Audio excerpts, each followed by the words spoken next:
La Commission européenne publie son deuxième rapport sur l'état de droit dans les États membres. Le document présenté mardi épingle pour la deuxième fois particulièrement la Hongrie et la Pologne. L'institution estime que la situation ne s'est pas améliorée, ce qui pourrait avoir des conséquences sur l'obtention des fonds de l'Union dans le cadre du plan de relance. Nos négociateurs souhaitent que la Hongrie et la Pologne confirment qu'elles vont mettre en place un système robuste de contrôle et d'audit qui garantira une protection forte et fiable pour la politique de cohésion, par exemple. Il s'agit de l'argent de la relance, de l'argent frais, et nous devons avoir les mêmes protections.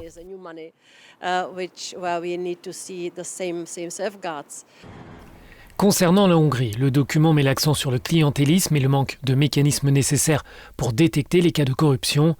Le rapport met aussi en garde contre les atteintes à l'égard du pluralisme médiatique.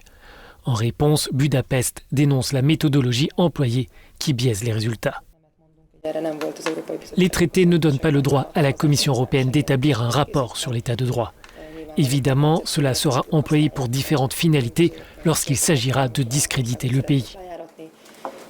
Il est important de souligner ce double standard, ce côté disproportionné, une fois que le rapport sera rendu public.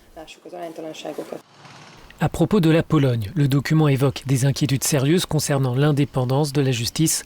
La Commission a envoyé une lettre au gouvernement polonais pour lui demander comment il compte appliquer les mesures temporaires afin de se mettre en ordre avec la décision de la Cour de l'Union concernant la liberté d'action des juges.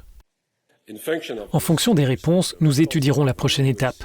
Nous avons déjà dit dans une lettre que s'il n'était pas possible d'avoir une mise en œuvre correcte de la décision de la Cour, nous serions prêts à retourner devant la justice européenne pour demander des sanctions financières. Le rapport fait le point de la situation dans les 27 États membres.